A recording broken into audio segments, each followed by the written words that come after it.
আসসালামু আলাইকুম। আমাদের আজকের ভিডিওতে আপনাদের স্বাগতম। আজ আমরা ফিরে যাব ইতিহাসের সেই সময়ে যখন হিজরত ছিল একটি গুরুত্বপূর্ণ মোড়।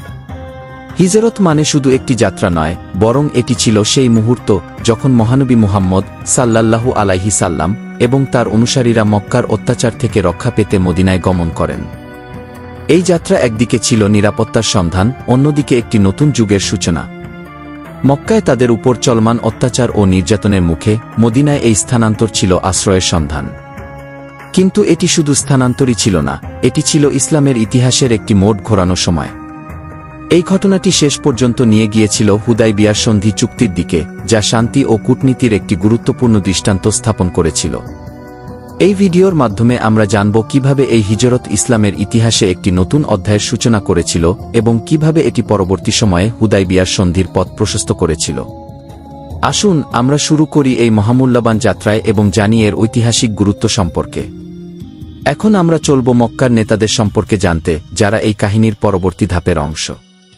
মক্কার নেতারা আবু জাহেল, আবু সুফিয়ান এবং আবু লাহাব ছিলেন সেই সময়ের অন্যতম প্রভাবশালী ব্যক্তিত্ব। তারা নবী মুহাম্মদ সাল্লাল্লাহু আলাইহি সাল্লাম এর বিরোধিতা করতেন এবং এই বিরোধিতাই ছিল হুদায়বিয়ার সন্ধির পটভূমি। এই নেতারা মক্কার অবস্থানকে শক্তিশালী করার জন্য বিভিন্ন কৌশল অবলম্বন করতেন।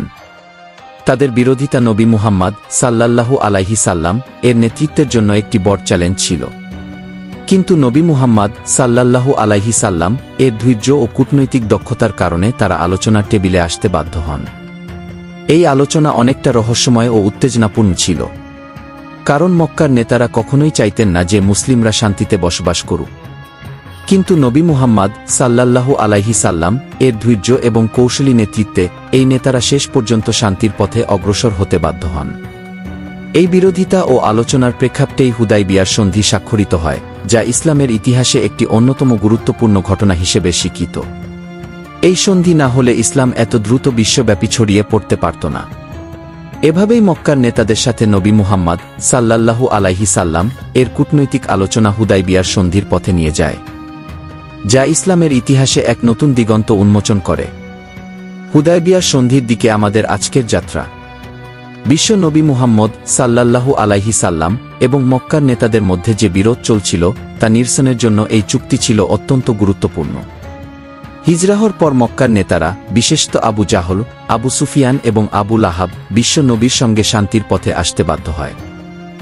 চলুন এখন আমরা দেখি সেই চুক্তির পেছনের ঘটনাগুলি। মক্কার কুরাইশদের সঙ্গে মুসলিমদের দীর্ঘ বিরোধ এবং সেই বিরোধের অবসানে শুরু হয় আলোচনা। হুদায়বিয়ার চুক্তি ছিল এক যুগান্তকারী পদক্ষেপ, যা শান্তি প্রতিষ্ঠার পাশাপাশি মক্কার কুরাইশদের সঙ্গে মুসলিমদের সম্পর্কের শর্তাবলী নির্ধারণ করে দেয়। চুক্তির শর্তগুলি ছিল সহজ, কিন্তু তার প্রভাব ছিল সুদূরপ্রসারী। মক্কার নেতাদের সঙ্গে পয়গম্বরের কৌশলী আলাপচারিতা এবং তার পরিণামে চুক্তির মাধ্যমে শান্তি প্রতিষ্ঠা, এটি ছিল দুনিয়ার ইতিহাসে এক অবিস্মরণীয় মুহূর্ত। হুদায়বিয়ার চুক্তি শুধুমাত্র শান্তি প্রতিষ্ঠাই করেনি, বরং কূটনীতির ক্ষেত্রে এক নতুন দিগন্তের সূচনা করে। এই ঐতিহাসিক চুক্তির মাধ্যমে পয়গম্বর মুহাম্মদ সাল্লাল্লাহু আলাইহি সাল্লাম দেখিয়ে দিলেন কিভাবে কৌশলী আলাপচারিতা দিয়ে বড় সংকটের সমাধান করা যায়। চলুন আমরা এবার দেখি এই চুক্তির পরিণতি এবং তার দীর্ঘমেয়াদী প্রভাব। এই মুহূর্তটি ইতিহাসের একটি পাথেয়। হুদায়বিয়ার চুক্তি শুধুমাত্র শান্তি প্রতিষ্ঠা করেনি, বরং ইসলাম ধর্মের বিস্তারের জন্য নতুন দ্বার উন্মোচন করেছে। চুক্তির অব্যবহিত পরেই মক্কার নেতাদের সাথে মুসলমানদের সম্পর্ক বদলাতে শুরু করে। ইসলামিক ইতিহাসে এর প্রভাব ছিল বিশাল। চুক্তির ফলে শান্তিপূর্ণ পরিবেশ তৈরি হয়, যেখানে মুসলমানরা তাদের ধর্মীয় কার্যক্রম নির্বিঘ্নে চালিয়ে যেতে পারে। দীর্ঘমেয়াদী প্রভাব হিসেবে এটি মুসলমানদের কূটনৈতিক দক্ষতা বৃদ্ধি করে এবং ভবিষ্যতের জন্য সফল চুক্তির পথ তৈরি করে। এই চুক্তি ইসলামের শান্তির বার্তা বিশ্বে ছড়িয়ে দেয়। হুদায়বিয়ার চুক্তি কেবল একটি কাগজের দলিল নয়, এটি ছিল কৌশলী শান্তির বিজয়। চুক্তির মাধ্যমে মুসলমানরা বুঝতে পারে যে ধৈর্য এবং কূটনীতি কতটা শক্তিশালী হতে পারে। শান্তির এই উদ্যোগের ফলে মুসলমানরা পরবর্তী সময়ে আরও বৃহত্তর সামাজিক ও ধর্মীয় বিজয় অর্জন করে। এটি ইতিহাসের এক অনন্য উদাহরণ, যা দেখায় কিভাবে কূটনীতি এবং শান্তিপূর্ণ সমঝোতার মাধ্যমে দীর্ঘস্থায়ী পরিবর্তন আনা সম্ভব।